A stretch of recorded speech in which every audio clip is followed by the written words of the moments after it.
Hey everybody, welcome back to the Mental Health Minute.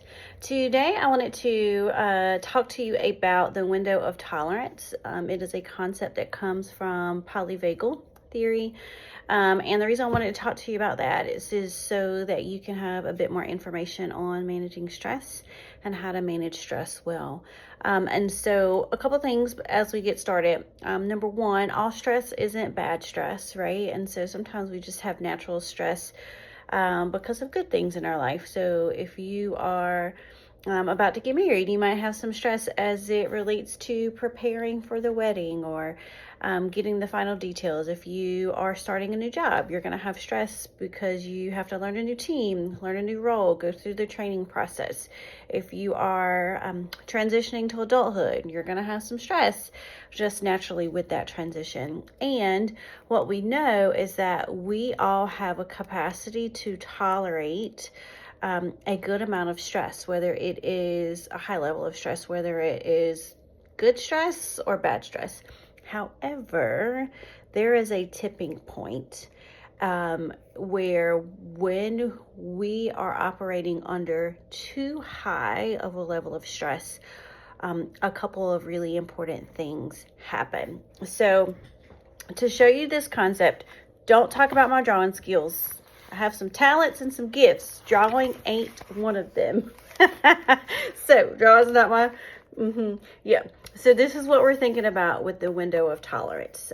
So this is a funnel that describes the level of stress that we are under. So when we're at the bottom of this funnel, that's a good thing. That means that life is going really well. We have a really low level of stress. Think about when you're on vacation, during the holidays. It's just life is going really well right now, not under a lot of a tremendous amount of stress, a low level of stress.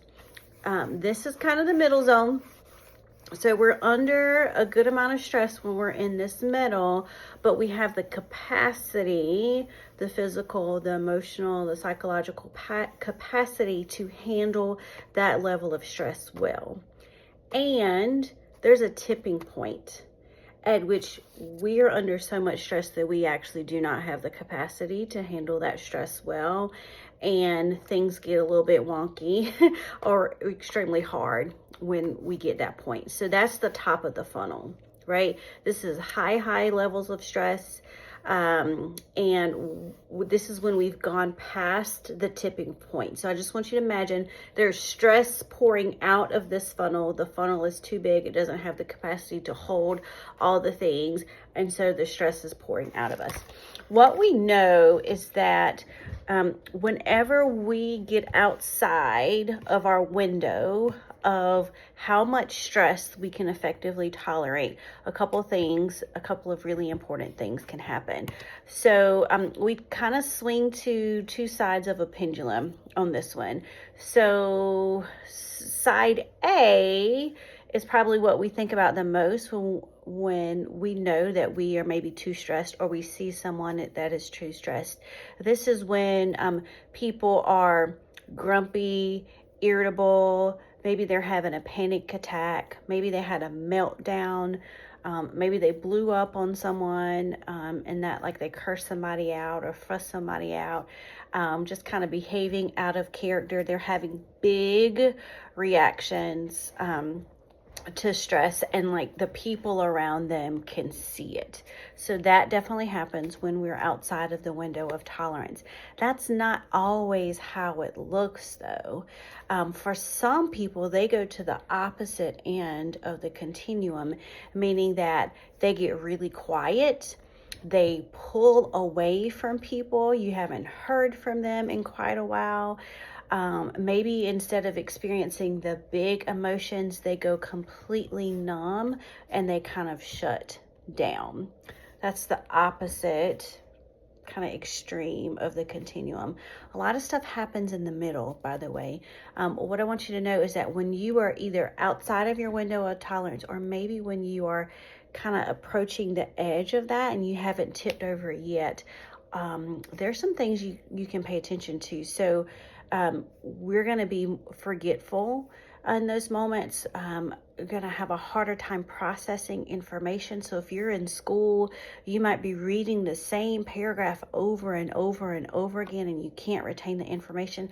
Or maybe you're not in school, you're just reading a book for pleasure, for fun, and you're reading the same page over and over again, and you're just not getting what's going on in the story. We can become forgetful. So like, where are my keys? Where are my glasses? And I got my glasses on. Having a hard time processing information, completing tasks, staying on track. We might be sleeping more, or having a hard time sleeping. We might be eating more, stress eating, or losing our appetite altogether. We can also have physical things, headaches, migraines, GI issues, all the way from constipation to diarrhea and anywhere in between. And so I share all of that to say we all need to be paying attention to where we are in this window of tolerance.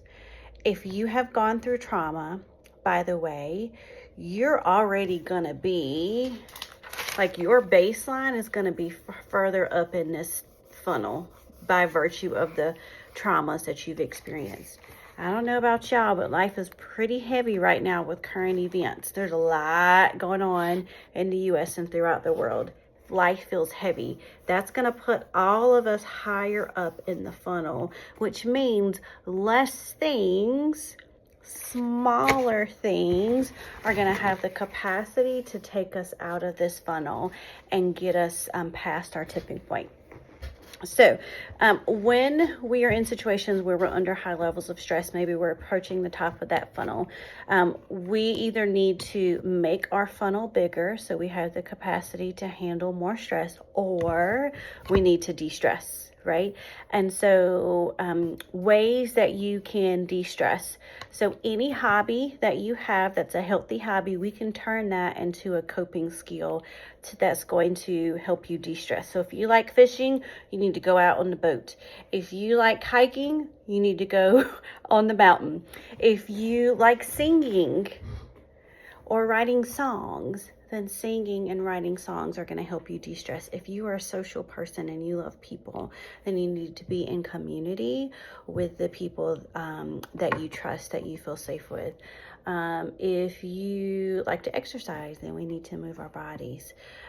We want to intentionally engage in the things that fill up our cup and help us to de-stress so that our stress level trends down rather than up. We also want to pay attention to our media consumption.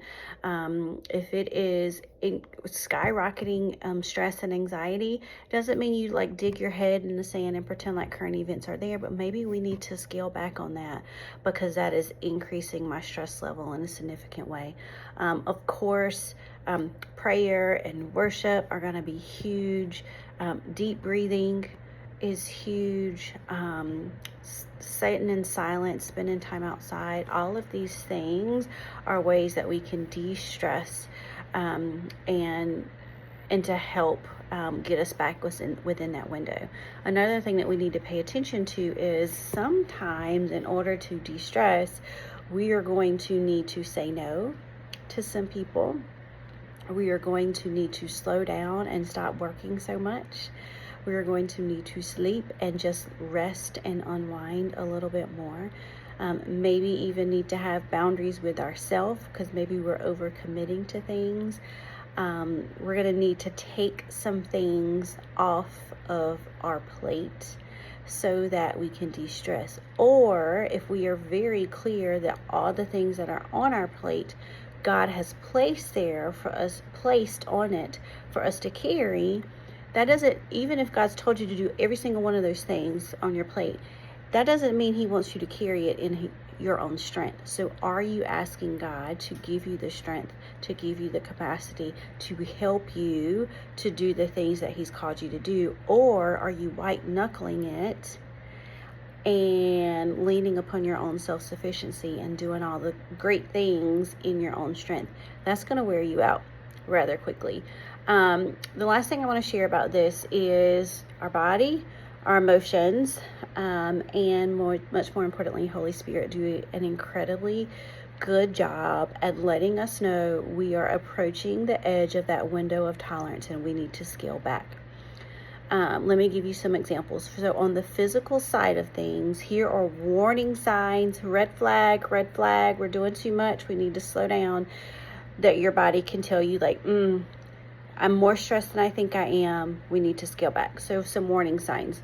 Again, headaches, migraines, unspecific medical concerns without a cause. Maybe you're just feeling under the weather, you're getting sick a little bit more. That probably means your immune system has taken a hit. High levels of stress create inflammation in the body. Eye twitching, hands trembling, feeling of chest pressure, tightness in your chest, stomach is upset, having a hard time breathing, taking deep breaths in. Maybe you just physically feel all of the stress. We tend to hold a lot of stress here, the back of our neck, our shoulders, upper back or lower back. All of those are warning signs. Hey, we're more stressed than we think we are. We need to scale back and take care of ourselves a little bit more so we don't burn out or explode or go numb in some kind of way. Here's the thing though, our bodies do a really, really good job of listening to, of giving us those warning signs. We do not do a very good job of listening to their warning signs. And quite honestly, a lot of people medicate and push through. And there's danger in that, because if you do that for too long, you're going to get to a place where you're no longer able to medicate and push through, and you're going to hit a wall, right? And we want to prevent you from getting to that point. Some emotional signs that you are running on E and need to de-stress, or your stress level's too high. You're grumpy, you're irritable, little things set you off that wouldn't typically set you off. You're really angry or really sad. You're crying at a drop of a hat, and that is not you. Or again, you're numb. You're not feeling anything at all. You're not having the empathy that you typically do. Sometimes it's behavioral, all of a sudden having this really strong urge to win an argument or a conversation, and that's not typically you. Again, those are warning signs that your emotions or your heart are trying to tell you, like, we're under more stress than we think we are. And so my biggest advice to everyone is take a bit of inventory. Think about the last time you were super, super stressed and you hit a wall, or that stress poured out of you in some kind of way. I want you to think back to that moment, and I want you to think about the days, the hours, the weeks beforehand. In retrospect, what were some of the warning signs that your mind, your body, or Holy Spirit were trying to flash the red light, wave the flag in front of you to say, I'm more stressed than I think I am. I need to slow down. What were the warning signs you experienced then? And then today, how can I be intentional about noticing those warning signs and slowing down when those come up so that I can stay within that window? So, window of tolerance, pay attention to those warning signs, listen to them, act early when they come up. Resist the urge to medicate and push through, because at some point, if you do that long enough, you will hit a wall. And that could be physically, it could be emotionally, it could be spiritually. We want to keep you from hitting that wall. All right, thanks again, friends. We'll see you next time.